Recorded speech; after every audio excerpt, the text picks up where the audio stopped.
This story is titled, Just 2 months before my wedding, my brother knocked up my fiancée and wanted to marry her. So I cut everyone out of my life. So I, 30 male, guess I'm here because I need to get this mess off my chest. 3 years ago, my life did a complete 180. And not in some motivational, wow, everything fell into place kind of way. No, I'm talking about betrayal. The kind that rips apart everything you thought you knew. It started slow, like a crack you don't notice until the whole wall collapses. Back then, I was engaged to this woman, Ava, 27 female. 5 years together. We had the kind of dynamic that made sense. We both worked hard, played hard when we could, and genuinely enjoyed each other's company. So naturally, after 5 years, I put a ring on it. Wedding planning was stressful, sure, but things were okay.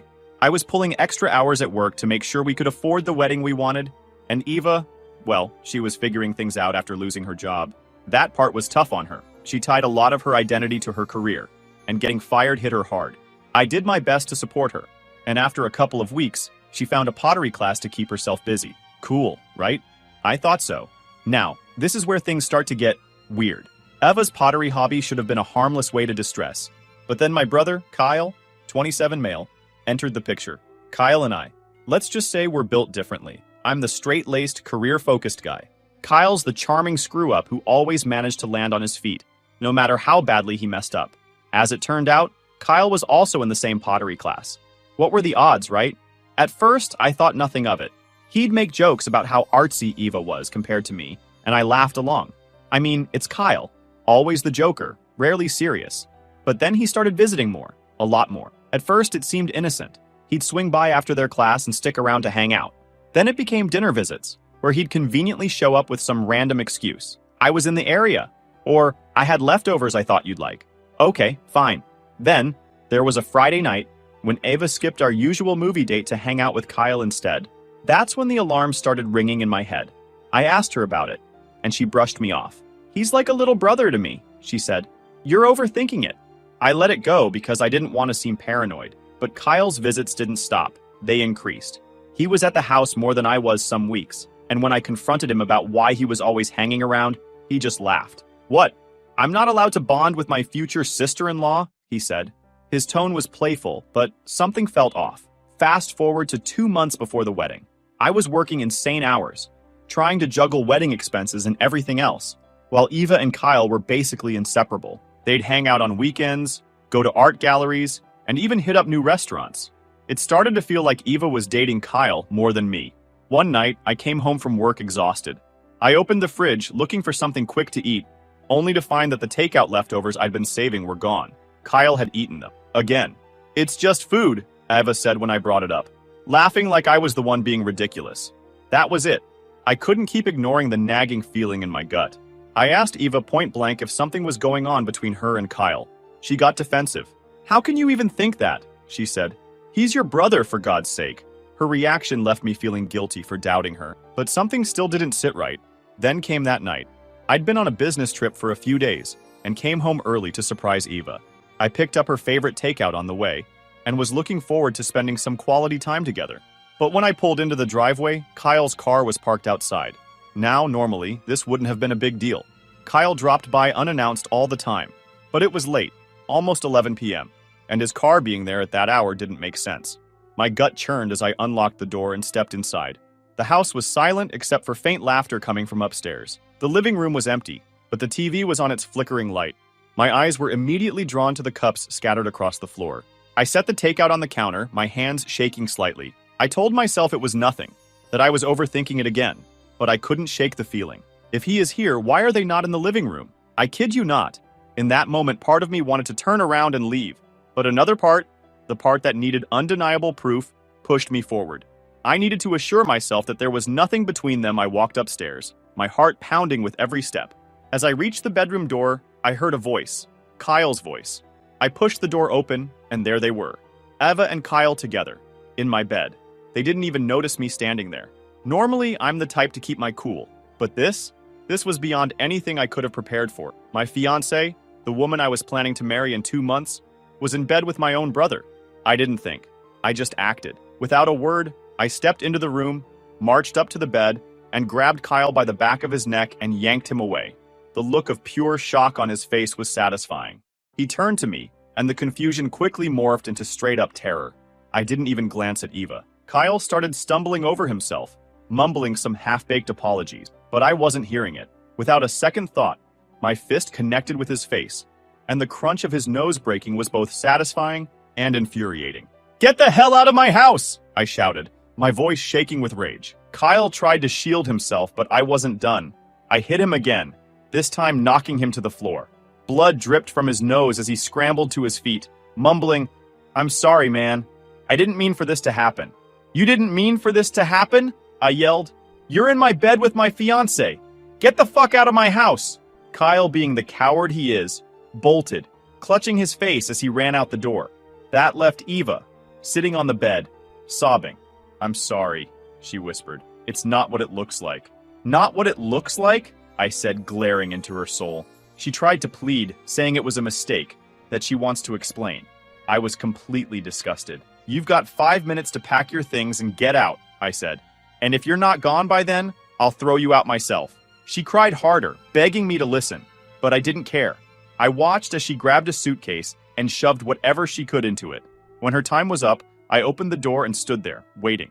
She froze at the door, looking at me while sobbing and begging me to listen to her and give her a chance. But I didn't have chances to give. She used them all. I grabbed her hand, slipped the engagement ring off her finger, and pushed her toward the door. She tried to hold her ground, begging me to change my mind, but I was done. I yanked the door open and shoved her outside. She stumbled onto the porch, still sobbing and screaming for another chance. I didn't even bother looking back as I slammed the door in her face. That night, I sat alone, surrounded by the wreckage of my life. My plan of getting married vanished. My brother was a traitor. My world had been flipped upside down. I barely slept that night. My brain wouldn't shut up, running through every interaction, every red flag I missed. By morning, I was still furious, but the shock started wearing off, and reality began to sink in. I wasn't just dealing with a breakup. This was betrayal on a whole other level. And it wasn't just Eva. It was my brother, Kyle, the guy who should have had my back. I decided I needed to let my parents know what happened. Kyle's always been their golden boy, but I figured they'd at least understand how messed up this was. So I called them. My dad answered, and I just laid it all out. Kyle's been sleeping with Eva, and I caught them last night. There was this long pause, like he didn't know how to respond. Then he said, "Are you sure?" That pissed me off. Sure? Did he think I made this up? I told him I didn't need proof because I saw it with my own eyes. He sighed and said he'd talk to Kyle, but he didn't sound surprised, which threw me off. Then my mom got on the phone. I didn't even get a chance to explain before she started with her usual Kyle defending nonsense. "Oh, honey, I'm sure it's not as bad as it seems. Maybe it was a misunderstanding." A misunderstanding? Yeah, because accidentally ending up in bed with my fiancé happens all the time. I snapped and told her to stop making excuses for him. I wasn't calling for her to play mediator. I wanted her to hear what her precious son had done. But then she said, "Kyle's been really struggling lately. He didn't mean to hurt you." Struggling? What does that even mean? Struggling to keep his pants on? I couldn't believe it. She was already bending over backward to justify what he'd done, like I was the one being unreasonable. I ended the call before I said something I'd regret. My dad texted me later saying he'd try to talk to Kyle, but I wasn't holding my breath. A couple of weeks passed, and I didn't hear a word from Kyle. Honestly, I was glad. I didn't trust myself not to knock him dead if he tried to explain. Instead, I threw myself into work. I figured keeping busy would help me block out the noise in my head. After a few months from that doomed night, my phone rang. It was Kyle. I almost didn't answer, but I wanted to hear what kind of excuse he could possibly have. His voice was shaky, like he was nervous. "Look, man, I screwed up. I don't know how it happened, but I didn't mean for it to go this far." I couldn't even believe what I was hearing. Didn't mean for it to go this far? So what, sleeping with my fiancé was some kind of accident? He started stammering, saying it was complicated, that Eva was unhappy, and they connected. Connected? I hung up before he could keep going. He texted me the next day, saying he and Eva wanted to meet. He claimed they had something important to tell me. Against my better judgment, I agreed. I told them to meet me at a coffee shop. I wasn't about to let them step foot in my house again. When I got there, they were already sitting at a table. Eva looked miserable, and Kyle just looked uncomfortable. I didn't sit down. I stood there with my arms crossed and said, "What do you want?" Eva looked at Kyle like she was waiting for him to speak first. He cleared his throat and said, "We're together now. And Eva's pregnant." I swear, it felt like the air got sucked out of the room. I just stared at them, waiting for one of them to say, "Just kidding?" But they didn't. Kyle kept talking, saying how they wanted to make it work, and how they needed my blessing. I laughed. I couldn't help it. It wasn't even a funny laugh. It was that kind of laugh you let out when you're so disgusted you don't know what else to do. You want my blessing? Are you kidding me? Eva tried to jump in, saying how sorry she was, and how they didn't plan for this to happen. I cut her off. You didn't plan for this? So what? One thing just led to another? Save it. I walked out. I didn't yell. I didn't cause a scene. I just left because staying any longer would have made things worse. That night, my mom called me again. I ignored it. Then she texted, "You need to let this go. It's time to forgive your brother and move forward." Forgive him? For what, torching my life? I texted back, "Lose my number." She didn't take it well. The next morning, she showed up at my house. She was waiting in her car when I left for work. I told her to go home, but she started crying and saying how much this was tearing the family apart. I didn't budge. "Maybe you should have thought about that before siding with Kyle," I said. She tried to argue that she wasn't taking sides, but her actions said otherwise. She even tried to spin Eva's pregnancy as a blessing in disguise. I told her if she wanted a relationship with me, she needed to stop enabling Kyle and Eva. She didn't give me a straight answer, so I walked away. At that time, the only way to move forward for me was to put as much distance as I could between myself and the circus that was my family. So, I made the decision to leave. I didn't just mean leaving them emotionally. I packed my life up and physically left the city. It wasn't an impulsive move. I spent weeks planning it. I started looking for job opportunities in different cities, ones that would allow me to start fresh. When I finally landed a solid offer, I took it without hesitation. I didn't tell anyone except my dad, and even then, it was more of a heads up than a conversation. "I'm leaving," I said. "Don't tell anyone where I'm going." I told him this clearly and simply. He tried to talk me out of it, saying I didn't need to cut everyone off completely, but I wasn't in the mood for his half-measured advice. My mom had already shown where her loyalty lay, and Kyle? He wasn't worth a single word from me. The move was harder than I thought it'd be. Packing up your life and leaving behind the place you've lived for years. It's not easy, but I kept telling myself it was the only way. I found a small apartment in a quiet neighborhood in a new city and settled in. It wasn't much, a one-bedroom with a tiny kitchen and a view of the parking lot, but it was mine.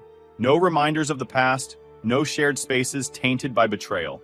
Starting over felt weird at first. I was so used to being surrounded by people I knew, people who knew me.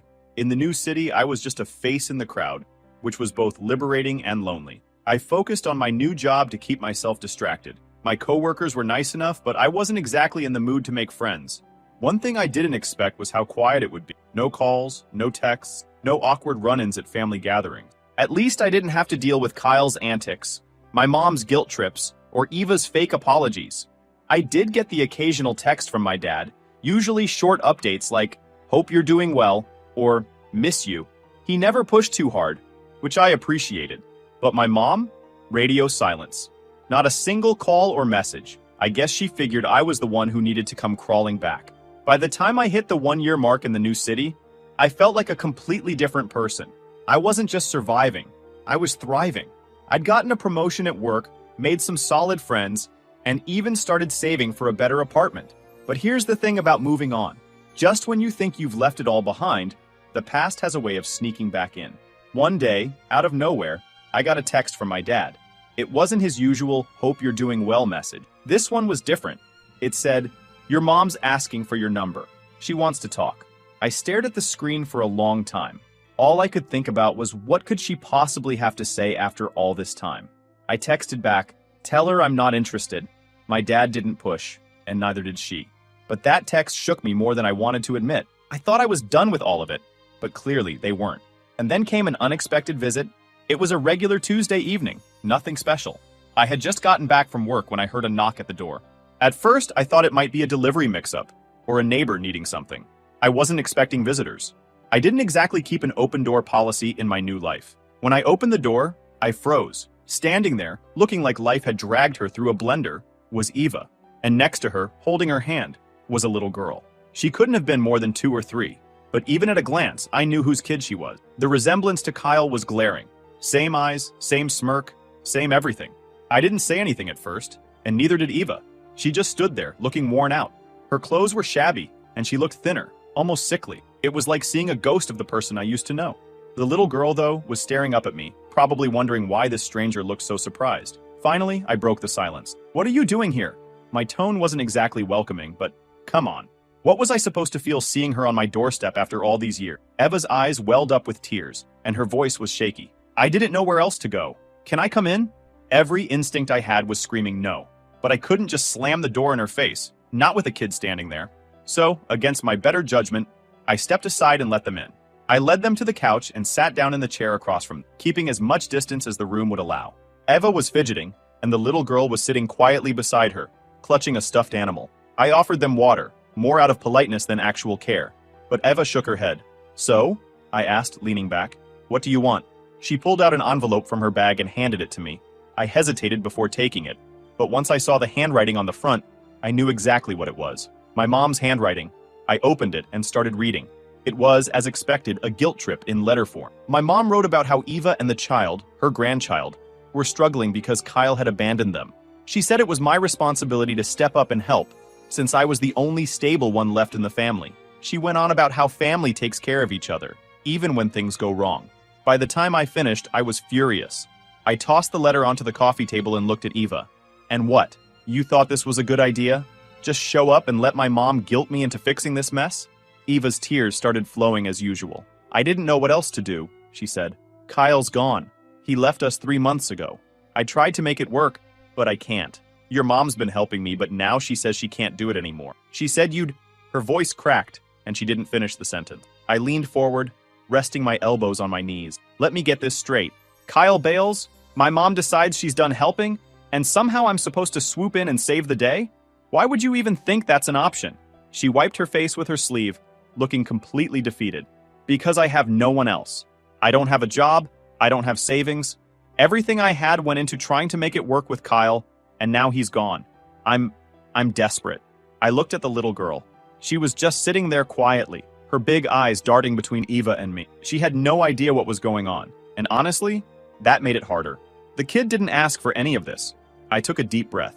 I feel bad for her, I said, nodding toward the girl. She doesn't deserve this. But let me be clear. I'm not the guy to fix your problems. You made your bed with Kyle. You knew exactly who he was when you got with him.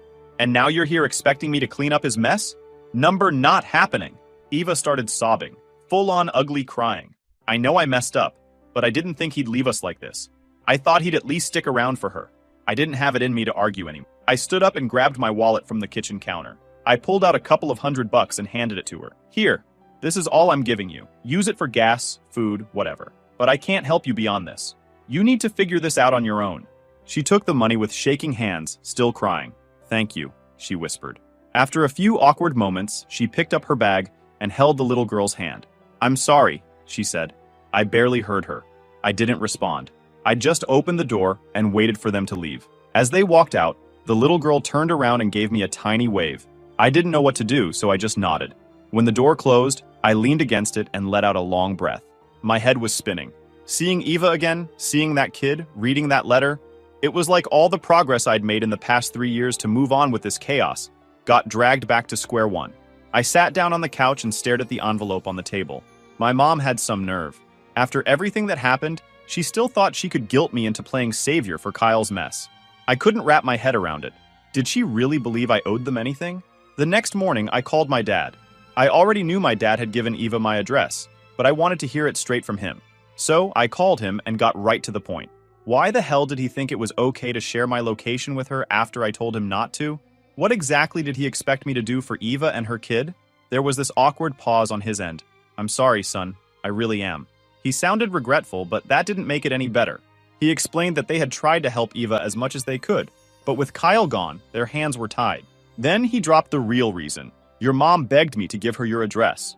She thought maybe if you saw her after all this time, you'd want to help her out. She has nowhere else to go. Hearing that only pissed me off more. I straight up asked him why he thought I'd ever help someone like her. I reminded him exactly what Eva did. She betrayed me with my own brother, hurt me in ways I couldn't even explain. And now they expected me to just step in and play savior? He said he understood why I was upset, but then he pulled the family card. That was it for me. I told him we were done. I trusted him to be different from my mom, to actually have my back, but nope. Turns out they're all the same. Backstabbing, manipulative, and completely blind to how much they've hurt me. Did they really think I'd forget everything and just take in Kyle's kid like nothing ever happened? Unbelievable. That was it for me. My family had already betrayed me once. I wasn't going to let them pull me back into their mess. So, after Eva and her kid walked out that door, I thought I'd finally gotten rid of all the leftover drama. I mean, I'd done what I could without compromising my boundaries, gave her some cash, and sent her on her way. I wasn't happy about it, but I figured it was over. Yeah, not so much. The next day, I got a text from my dad. He said my mom wanted to talk to me. No surprise there, it was probably about Eva's visit. I ignored it. A few hours later, another text came in. She just wants to explain her side. Her side? What side could there possibly be? She'd given my address to the woman who blew up my life, all so she could guilt me into cleaning up after Kyle. I told my dad to drop it. Tell her there's nothing to explain, I wrote back. If she keeps pushing, I'm done talking to both of you. I hit send and left it at that. But of course, my mom wasn't one to take no for an answer. 2 days later, she showed up at my apartment. I got home from work, tired as hell, and there she was, sitting in her car outside my building. The second I stepped out of my car, she got out and started walking toward me. "Can we talk?" she asked, like she hadn't completely bulldozed the boundaries I'd set. I sighed. "Mom, I'm not doing this. Go home." She ignored me and started in on her speech. "I know you're upset, but I had to do something. Eva and her daughter are family. They need help, and you're the only one who can give it to them." "Family?" I snapped. "You're still calling her family after what she did? And Kyle? He's the reason they're in this mess, not me. Go find him if you want to play savior." She shook her head like I was the one being unreasonable. "Kyle's not around, and you know that. He's not reliable, but you are. That little girl doesn't deserve to suffer because of her father's mistakes." I stared at her, trying to wrap my head around what she was saying. "You've got some nerve," I said finally. "After everything Kyle did to me, you really think I owe him or Eva anything? I don't care how much you twist it. This isn't my responsibility. Do you think I want to ask you for help?" she said. "I don't. But Jessie is your niece. She's innocent in all this. I thought you'd understand." I couldn't believe it. "You're unbelievable," I said. "You didn't think about me when Kyle was screwing over my life. You didn't think about me when you sided with him after the wedding got called off. And now, because he bailed, you think I should swoop in and fix it? Number not happening." She tried again, this time with tears. "I just want what's best for Jessie. She's your blood." I took a deep breath, trying to keep my cool. "And whose fault is it that Jessie's in this situation? It's Kyle's. You want to help her? Go find him. Tell him to step up and be a father. But don't come to me. I'm not your backup plan." At that point, my neighbors were starting to glance over, probably wondering why this middle-aged woman was crying in the parking lot while her son was visibly pissed. I didn't want to make a scene, so I turned to leave. That's when my mom grabbed my arm. "Please," she begged, "don't do this." I yanked my arm away and looked her dead in the eye. "I'm not doing this bullshit. If you can't respect that, don't call me again." I went inside and locked the door. My phone started buzzing almost immediately. Calls, texts, voicemails. I didn't even look at them. I put my phone on silent and turned on the TV. But even then, I couldn't focus. The next morning, I called my dad. "I'm done. Every time I tell you guys to leave me on my own, you keep pressing my buttons," I said the second he picked up. "She showed up at my place after I told her not to," I said. "And you let her think that was okay." He sighed. "I didn't know she was going to do that." "Yeah, well, now you do. Tell her to stay away. Both of you. I'm serious." "Son," he started, but I cut him off. "I'm not doing this anymore. I told you where I stand, and if any of you show up at my place again, I'll call the police." He tried to argue, saying my mom meant well, and that she was just trying to do the right thing. I hung up before he could finish. Over the next few days, I blocked my dad's number too. I was done with the constant guilt trips and justifications. It wasn't easy though. Cutting off your own parents isn't something you do lightly, but what choice did I have? They'd made it clear where their priorities were, and it wasn't with me. That's where things stand for now. Currently, I'm planning to find out what Kyle's been up to, and why he thinks he can just walk away from all this mess. I'm planning to track him down. If you're interested, I'll post an update. Final update. Alright, so here's the update some of you were waiting for. After a month from posting here, I was able to track down Kyle with the help of one of my buddies. Turns out he'd resurfaced, living a couple of towns over with some new woman. The same guy who swore he was in love with Eva, who knocked her up and married her, was now shacking up with someone else, pretending he didn't have a wife or kid. After a lot of back and forth, I decided to send Eva his address. It wasn't for her sake. It was for her kid. At least she'd have a shot at making him step up. That was the last loose end I tied up. I didn't care what happened after that. Whether Eva confronted Kyle or not, whether my mom tried to intervene again, none of it mattered. I was done. Completely done. However, something about knowing exactly where Kyle was gnawed at me. I wasn't satisfied with just passing the info along. I needed to see it for myself. Call it curiosity, call it closure, but I needed to face him one last time. Not for some grand confrontation or to get answers. I already knew the type of person he was. No, this was for me, to see the man who had shattered my life and walked away like it was nothing. So, one weekend, I drove to the address I'd been given. It was a dingy little apartment complex on the edge of a not-so-great part of town. The kind of place where you could tell people were just scraping by. Fitting, I thought. Kyle had always lived like nothing could touch him. But here he was, holed up in some dump, probably pretending life was fine. I parked a little way down the street and just watched the building for a while.